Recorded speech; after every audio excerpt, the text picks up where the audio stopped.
Hello friends, आज हम बात करेंगे सीटेट एग्जाम से रिलेटेड बहुत ही इंपॉर्टेंट क्वेश्चंस जो कि आपके एनसीईआरटी ईवीएस से रिलेटेड होने वाले हैं। तो फ्रेंड्स, अगर आप सीटेट एग्जाम की तैयारी कर रहे हैं तो ये वीडियो आपके लिए बहुत ही इंपॉर्टेंट होने वाली है, इसलिए आप वीडियो को बिना स्किप किए हुए एक बार लास्ट तक जरूर देखिए। तो चलिए फ्रेंड्स, हम स्टार्ट करते हैं। फर्स्ट टॉपिक है हमारा शीत निद्रा जीव। तो शीत निद्रा जीव कौन कौन से होते हैं, जैसे कि छिपकली, सांप और बिच्छू, ये आपके शीत निद्रा जीव माने जाते हैं क्योंकि ये सर्दियों के मौसम में शीत मुद्रा में चले जाते हैं कम से कम 6-6 महीने के लिए। अब हम बात करते हैं सांप के बारे में। तो सांप के शरीर का तापमान जितना अधिक होता है, भोजन उतना जल्दी पचाता है। नेक्स्ट है आपका स्लॉथ के बारे में। तो सप्ताह आपसे पूछा जाता है कि सप्ताह में एक बार शौच करने वाले जीव का नाम बताइए। तो आंसर होगा स्लॉथ, क्योंकि ये दुनिया का सबसे आलसी जीव होता है। इसकी औसत आयु 40 वर्ष मानी जाती है और अपने जीवन में कुल ये 8 पेड़ों पर निवास करता है। यह एक पेड़ पर लगभग 5 वर्ष का समय व्यतीत करता है। यह जिस पेड़ पर रहता है उसी की पत्तियां खाता है और यह एक शाकाहारी जीव माना जाता है। यह एक अच्छा तैराक भी माना जाता है और ये भालू के जैसा दिखता है, परंतु ये भालू नहीं होता। यह दक्षिणी अमेरिका और मध्य अमेरिका में पाया जाता है। नेक्स्ट हम बात करते हैं पंछियों के बारे में। तो ज़्यादातर पंछियों की आंखें उनके सिर के दोनों तरफ होती हैं। पंछी एक ही समय में एक से अधिक वस्तु पर नज़र डाल सकते हैं। जब पंछी अलग अलग देखते हैं, यानी अगल बगल देखते हैं, तो वे एक साथ एक से अधिक वस्तु पर नज़र डाल सकते हैं। लेकिन जब वे सामने देखते हैं तो नज़र एक वस्तु पर ही होती है। ये गर्दन का ज़्यादा इस्तेमाल करते हैं क्योंकि इनकी आंखों की पुतली घूम नहीं पाती है। ये अंडे देने के लिए घोंसले का निर्माण करते हैं। अंडे देने के बाद चूजों के बड़े होने के पश्चात ये घोंसले को छोड़ देते हैं। नेक्स्ट क्वेश्चन बनता है आपका परवल मेथी। भारत में ये किस देश से आए हैं? तो भारत में ये देसी उत्पाद माने जाते हैं। मिर्च की बात करें तो मिर्च आपका दक्षिण अमेरिका से आई है। आलू पुर्तगाल से आए हैं। सोयाबीन आपका चीन देश से आई है। भारत का सोया प्रदेश किसे कहा जाता है? तो मध्य प्रदेश को कहते हैं हम भारत का सोया प्रदेश, क्योंकि यहाँ पर सोया बहुत ज़्यादा मात्रा में उत्पादित होती है। नेक्स्ट है आपका भारत का टाइगर स्टेट। तो ये एमपी को कहा जाता है, यानी मध्य प्रदेश को। भारत का हृदय भी कहा जाता है आपका मध्य प्रदेश को। भारत का प्रवेश द्वार कहा जाता है मुंबई को। भारत की माया नगरी भी कहा जाता है मुंबई को। भारत का हॉलीवुड सिटी कहा जाता है मुंबई को। नेक्स्ट टॉपिक की बात करते हैं अल-बरूनी। तो अल-बरूनी ने अपनी यात्रा का विवरण एक पुस्तक में दिया। पुस्तक का नाम है तहकीक हिंद या फिर किताबुल हिंद। इसमें भारतीय संस्कृति और सभ्यता का वर्णन इसने किया। सबसे बेहतर वर्णन इसने तालाब का लिखा। इसने लिखा भारत के लोग तालाब बनाने में माहिर हैं।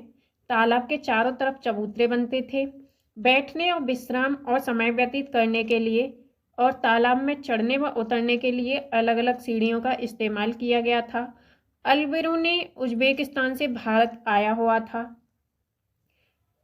आपसे एक क्वेश्चन बनता है कि दड़की माई का संबंध भारत के किस राज्य से है? तो इनका संबंध है भारत के राजस्थान राज्य से, और राजस्थान में अलवर जिले से संबंधित हैं। इन्होंने पुराने कुएं और तालाबों को साफ करके वर्षा जल का संग्रहण किया। इन्होंने पशुपालन प्रारंभ किया।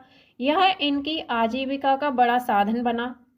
नेक्स्ट क्वेश्चन बनता है आपसे, दांडी यात्रा की घटना कब हुई थी? तो ये हुई थी आपका 12 मार्च 1930 को। महात्मा गांधी जी के द्वारा नमक कानून का विरोध करने के लिए इसे शुरू किया गया था, और इन्होंने स्टेटमेंट दिया था कि नमक जैसी स्वदेशी वस्तु पर कर कैसा। साबरमती आश्रम से दांडी तक इन्होंने यात्रा शुरू की। और आपका शहीद दिवस 2 दिन मनाया जाता है। 30 जनवरी को आपका महात्मा गांधी जी की हत्या हुई थी और 1948 में इनकी हत्या हुई थी। और 23 मार्च को भी आपका शहीद दिवस मनाया जाता है, क्योंकि भगत सिंह, सुखदेव और राजगुरु को इनको फांसी दी गई थी 23 मार्च 1931 में। अब आपसे पूछा जाता है कि एनीमिया के उपचार क्या क्या हैं? तो एनीमिया के उपचार के लिए गुड़, आंवला और हरी पत्तेदार सब्जियां, क्योंकि इनमें लौह तत्व पाया जाता है। जब शरीर में लौह तत्व की कमी होती है तो लौह तत्व की कमी को दूर करने के लिए आपका इन सब्जियों को यानी इन पदार्थों को लिया जाता है, जैसे कि आंवला, गुड़ और हरी पत्तेदार सब्जियों को। यानी लौह तत्व की कमी से आपका एनीमिया होता है। इसमें इसके जो लक्षण हैं वो होता है सिर दर्द, बदन दर्द, मांसपेशियों का टूटना। नेक्स्ट है आपका पहाड़ चढ़ते समय ग्रुप लीडर की जिम्मेदारी क्या क्या होती है। तो ग्रुप लीडर को हम शेरपा भी कहते हैं। ये सामान उठाने में मदद करते हैं, ग्रुप में सबके पीछे चलता है, जो न चल पाए उसे हाथ पकड़कर चढ़ाना, सबके खाने पीने का इंतजाम देखना, सबके रुकने विश्राम करने की जगह ढूंढना, ये सभी होता है आपका ग्रुप लीडर का काम यानी शेरपा का काम। अगला क्वेश्चन बनता है आपका, क्वेश्चन आपका एग्जाम में आता है, खेजड़ी वृक्ष के बारे में सही कथनों को चुनिए। तो उसमें आपके ऑप्शन दिए हुए होते हैं, तो इसके जो राइट ऑप्शन बनेंगे, राइट पॉइंट के बारे में हम बात करते हैं। यह वृक्ष मुख्यतः रेगिस्तानी क्षेत्रों में पाया जाता है। यह राजस्थान राज्य का राजकीय वृक्ष है। इसे अधिक जल की आवश्यकता नहीं होती है। यह छायादार वृक्ष है। इसकी छांव में बच्चे खेलते हैं। इसकी छाल से दवा और फली से सब्जी बनाई जाती है। नेक्स्ट हम बात करते हैं हाथी के बारे में। तो वयस्क हाथी एक दिन में 1 क्विंटल से भी अधिक पत्ते और झाड़ियाँ खा सकता है। हाथी दिन में 2 से 4 घंटे सोते हैं। हाथी बहुत कम आराम करना पसंद करते हैं। 3 महीने के हाथी के बच्चे का वजन सामान्यतः 2 क्विंटल यानी 200 किलोग्राम होता है। एनसीईआरटी में हाथी को हम नंदू हाथी कहते हैं। हाथी के शरीर का सबसे मुलायम भाग होता है कनूले। हाथी को नियंत्रित करने वाला व्यक्ति आपका महावत कहलाता है। नेक्स्ट टॉपिक हम बात करते हैं सांप के संदर्भ में। तो हमारे देश में केवल 4 तरह के जहरीले सांप पाए जाते हैं, जैसे कि नाग, करैंत, अफाई और दुबैया। नाग, जिसे हम कोबरा के नाम से जानते हैं, ये जहरीले सांपों का एक प्रकार होता है। जहरीले सांप के 2 खोखले दांत पाए जाते हैं। जब सांप किसी व्यक्ति को काटता है तो जहर इन खोखले दांतों से उस व्यक्ति के शरीर में चला जाता है। सांप के काटने की दवाई सांप के जहर से बनाई जाती है, जिसे हम सीरम कहते हैं। अब हम बात करते हैं नेक्स्ट टॉपिक नेपेंथिस या घटपर्णी पौधा के बारे में। तो यह पौधा ऑस्ट्रेलिया, इंडोनेशिया और भारत के मेघालय में पाया जाता है। इसका आकार घड़े के जैसा होता है और इसका मुंह पत्तियों से ढका हुआ होता है। यह कीड़े मकोड़े, मेंढक, चूहे आदि को फंसा करके खा जाता है। इन्हें खींचने के लिए ये मोहक गंध यानी खुशबू निकालता है। नेक्स्ट टॉपिक है आपका बाघ। तो प्रत्येक वर्ष 29 जुलाई को बाघ दिवस के रूप में मनाया जाता है। यह भारत के साथ बांग्लादेश, मलेशिया, कोरिया का राष्ट्रीय पशु है। इसकी औसत आयु लगभग 26 वर्ष मानी जाती है। इसकी मादा का गर्भधारण काल 3.5 महीने का होता है। यह एक साथ 3 से 4 बच्चों को जन्म देता है। बाघ की अधिकतम आवाज 18 हर्ट्ज होती है। यह 65 किलोमीटर पर घंटे की रफ्तार से दौड़ सकता है। बाघ 30 फीट लंबी छलांग लगा सकता है और ये 12 फीट ऊंची छलांग लगा लेता है। इसके बच्चे का वजन 500 ग्राम से 1500 ग्राम यानी 1.5 से 2 किलो तक हो सकता है। भारत का ये राष्ट्र पशु माना जाता है। बाघ शक्ति एवं जुझारूपन का प्रतीक माना जाता है। इनके शरीर पर काली व पीली धारियां पाई जाती हैं और बाघ के शरीर पर पाई जाने वाली धारियां मनुष्य के फिंगरप्रिंट की तरह यूनिक होती हैं। पूरी दुनिया में सर्वाधिक बाघ अफ्रीका महाद्वीप में पाए जाते हैं। भारत में सर्वाधिक बाघ आपका मध्य प्रदेश राज्य में पाए जाते हैं, इसलिए मध्य प्रदेश को हम टाइगर स्टेट के नाम से भी जानते हैं। भारत में बाघों की दूसरी सबसे बड़ी जनसंख्या कर्नाटक राज्य में पाई जाती है। भारत में बाघों को संरक्षित करने के लिए 1973 ईस्वी में प्रोजेक्ट टाइगर प्रारंभ किया गया था। पूरी दुनिया में बाघों का शिकार व उनके अंगों का व्यापार पूरी तरह से प्रतिबंध है। बाघों के समूह को हम स्ट्रीक कहते हैं। मांसाहारी जीवों में बाघ तीसरा सबसे बड़ा जीव है, जबकि यह बिल्ली प्रजाति का सबसे बड़ा जीव माना जाता है। पृथ्वी पर सबसे बड़े आकार के बाघ साइबेरियन बाघ होते हैं। बाघ के शरीर में सबसे मजबूत उसकी टांगें होती हैं। यह मरने के पश्चात कुछ समय तक अपनी टांगों पर खड़ा रह सकता है। इसके पैर का तलवा गद्देदार होता है। वे बिना आहट से अपने शिकार तक आसानी से पहुंच सकते हैं। यह पूर्णतः मांसाहारी जीव है, जिसका पसंदीदा भोजन जंगली भैंस, सूअर, हिरन आदि होते हैं। बाघ का वजन 363 किलोग्राम तक हो सकता है। ध्रुवीय भालू के बाद सभी मांसाहारी में दूसरे स्थान पर बाघ का सबसे बड़ा स्थान होता है। बाघ एक रात्रिचर जीव माना जाता है क्योंकि यह अपना अधिकांश शिकार रात्रि में करता है। इसकी दृष्टि मनुष्यों की तुलना में 2 गुना ज्यादा होती है। बाघ के कान के पीछे एक धब्बा होता है जिससे उसकी माँ उसके धब्बे से उसे पहचानती है। वयस्क होने पर यह धब्बा गायब हो जाता है। बाघ भिन्न भिन्न प्रकार की आवाज निकालने में माहिर होता है और यह दूसरे बाघों से संवाद के लिए भी दहाड़ता है। अब हम बात करते हैं नेक्स्ट टॉपिक, गैंडा। तो स्थल मंडल पर दूसरा सबसे बड़ा या भारी जीव ये माना जाता है। गैंडे की औसत आयु लगभग 50 वर्ष होती है। इसका जो सींग है वो नाक के ऊपर पाया जाता है। यदि सींग टूट जाए तो नया सींग आता है और इसका सींग उसी तत्व का बना होता है जिस तत्व का हमारा नाखून। गैंडा 1 सींग या 2 सींग का भी हो सकता है। इसकी मादा का गर्भधारण काल 16 माह का होता है। रफ्तार इसकी होती है 50 किलोमीटर पर घंटा। इसके चमड़े की मोटाई होती है 1.5 सेंटीमीटर। यह एक शाकाहारी जीव माना जाता है। गैंडे के झुंड को क्या कहते हैं? तो क्रैश कहते हैं इसके झुंड को। काले गैंडे आपस में लड़ते रहते हैं। इसके नर की 50% मृत्यु लड़ने की वजह से होती है और मादा की जो मृत्यु है वो 30% होती है। इसका गर्भधारण काल 14 से 18 महीने का माना जाता है। इसके बच्चे कितने समय में समूह को छोड़ देते हैं? तो इसके बच्चे 2 से 4 साल में समूह को छोड़ देते हैं।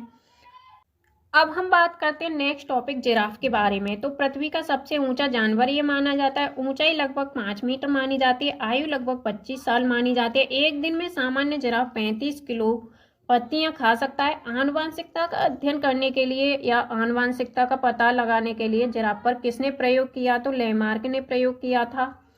जब यह चलता है तब इसके एक तरफ के दोनों पैर पहले आगे बढ़ते हैं, इसके बाद दूसरी तरफ के दोनों पैर आगे बढ़ते हैं। इसकी मादा खड़े होकर बच्चे को जन्म देती है। जन्म के 1 घंटे बाद ही इसके बच्चे चलने लगते हैं। नेक्स्ट टॉपिक है आपका पेंगुइन। तो यह जीव पक्षियों से थोड़ा अलग होता है। यह न उड़ने वाला पक्षी है। यह पानी में तैर सकता है या बर्फीले इलाके में अधिक पाया जाता है। जलवायु के आधार से हम कह सकते हैं तो यह बर्फीले इलाके में ही पाया जाता है। यह अंडे देता है। नर पेंगुइन अंडे की देखभाल करता है। यह सामान्यतः समूह में पाया जाने वाला पक्षी होता है। पेंगुइन एक मांसाहारी पक्षी है जो अधिकांश समुद्री मछली को खाता है। 30 मछली ये एक दिन में खा जाता है। कंकड़ पत्थर को भी ये खा लेता है। क्लाइमेट यानी जलवायु स्थान को छोड़कर ये कहाँ पे पाया जाता है? तो ये दक्षिण Africa, New Zealand, Antarctica, Argentina, Chile और ऑस्ट्रेलिया आदि स्थानों पर पाया जाता है। 25 अप्रैल को विश्व पेंगुइन दिवस मनाया जाता है। नेक्स्ट टॉपिक है आपका व्हेल। तो यह पानी में रहती है और स्तनधारी जीव है क्योंकि यह बच्चों को जन्म देती है। ब्लू व्हेल पृथ्वी पर पाए जाने वाला सबसे बड़ा जीव है। यह फेफड़ों से सांस लेती है। इसकी आयु लगभग 90 वर्ष मानी जाती है। नेक्स्ट टॉपिक की बात करें तो नेक्स्ट टॉपिक है आपका डॉल्फिन। यह पानी में रहती है और बच्चों को जन्म देती है, इसीलिए स्तनधारी श्रेणी में रखा गया है। आयु लगभग इसकी 50 साल मानी जाती है। अंधी डॉल्फिन को भारत का राष्ट्रीय जलीय जीव माना जाता है। एग्जाम्पल के लिए हम बात करें तो समुद्र में पाई जाने वाली डॉल्फिन को भारत का राष्ट्रीय जलीय जीव नहीं माना जाता, बल्कि प्रयागराज से हल्दिया के बीच में अंधी डॉल्फिन जो पाई जाती है, जिसे हम सूसू के नाम से जानते हैं, इसी को भारत का राष्ट्रीय जलीय जीव माना गया है। नेक्स्ट टॉपिक हम बात करते हैं वनस्पति जगत के बारे में, रेगिस्तानी ओक। तो रेगिस्तानी ओक ऑस्ट्रेलिया में पाया जाता है। रेगिस्तानी ओक की जड़ें लगभग 30 फीट नीचे चली जाती हैं। रेगिस्तानी ओक के तने की लंबाई लगभग 10 से 12 फीट होती है। इस पौधे के तने में जल संचित रहता है। जब स्थानीय निवासियों को पेयजल या फिर जल संकट पैदा होता है तो वे इसका प्रयोग करते हैं। तने से संग्रहित जल को पीने के लिए वे अपने साथ में एक चाकू और छोटी पाइप रखते हैं। नेक्स्ट टॉपिक है आपका घटपर्णी या शिकारी पौधा। यह पौधा ऑस्ट्रेलिया, इंडोनेशिया एवं भारत के मेघालय राज्य में पाया जाता है। यह पौधा मूलतः उन क्षेत्रों में पाया जाता है जहां मिट्टी में नाइट्रोजन की कमी होती है। यह पौधा मेंढकों, चूहे और कीड़े मकोड़ों एवं अन्य छोटे जीवों का शिकार करता है। यह पौधा एक लंबे घड़े की आकृति का होता है और उसके ऊपर पत्ती का ढक्कन लगा हुआ होता है। इस पौधे से एक विशेष प्रकार की गंध निकलती है जिससे आकर्षित होकर ये जीव इसके पास आ जाते हैं और इसका शिकार बन जाते हैं। यह पौधा प्रकाश संश्लेषण के द्वारा अपना भोजन भी बनाता है और वह भोजन फ्लोएम के माध्यम से पौधों के विभिन्न भागों तक पहुंचता है। घटपर्णी पौधे के उदाहरण होते हैं आपके निपेंथिस, यूट्रिकुलेरिया, डोसेरा। घटपर्णी पौधे में पत्तियां पाई जाती हैं और ये प्रकाश संश्लेषण का कार्य करते हैं। अतः इन्हें हम उत्पादक वर्ग में वर्गीकृत करते हैं। अब हम बात करते हैं नेक्स्ट टॉपिक की। तो नेक्स्ट टॉपिक है आपका खिजड़ी। यह वृक्ष भारत में राजस्थान राज्य के थार के मरुस्थल में पाया जाता है। इस पौधे की भी जड़ें गहरी होती हैं क्योंकि यहाँ भी पानी का अभाव होता है। खिजड़ी की लकड़ी में कभी दीमक या कीड़े नहीं लगते। खिजड़ी की फली का इस्तेमाल सब्जी बनाने में किया जाता है। इसके तने की छाल का इस्तेमाल दवा बनाने में किया जाता है। यह एक छायादार वृक्ष होता है और इसकी छाँव में इसकी जो छाया होती है, यहाँ स्थानीय निवासियों के बच्चे खेलते कूदते हैं। यह रेगिस्तानी इलाके में पाया जाने वाला एक पेड़ होता है। यह राजस्थान राज्य का राजकीय वृक्ष है। इसकी जड़ें पानी या जल की तलाश में गहराई तक चली जाती हैं। यह एक बड़ा छायादार वृक्ष होता है जिसकी छाया में स्थानीय बच्चे खेलते रहते हैं।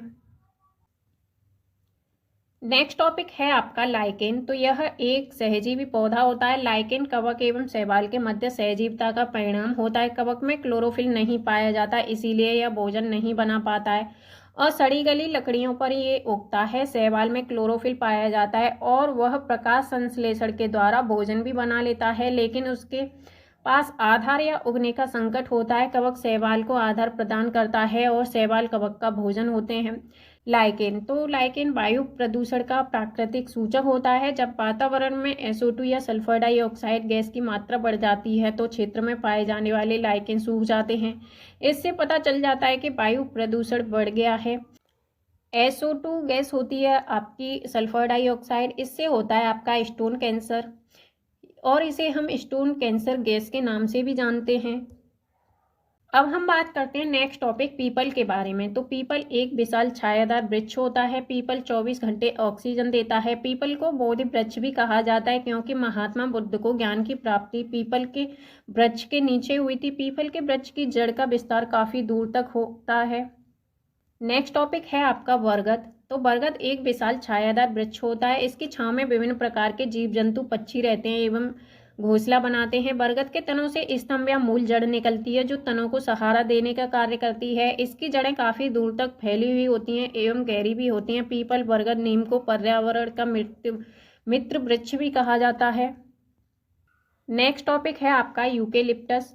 तो यूकेलिप्टस को पारिस्थितिकी तंत्र का या सामाजिक वानिकी का आतंकवादी कहा जाता है। 1976 में सामाजिक वानिकी दिवस मनाया गया। यह पौधा जल अधिक पीता है एवं जल का अपव्यय अधिक करता है। यह मूलतः ऑस्ट्रेलिया का पौधा है। इसे सफेदा के नाम से भी जाना जाता है। इसकी जड़ें लगातार जल का अवशोषण करती हैं और इसकी पत्तियां जल का तेजी से बाष्पीकरण करती हैं। तो फ्रेंड्स, आपको ये वीडियो कैसी लगी आप ये हमें कमेंट बॉक्स में ज़रूर बताएं और एक बार आप चैनल को सब्सक्राइब करके वीडियो को लाइक ज़रूर करें। धन्यवाद।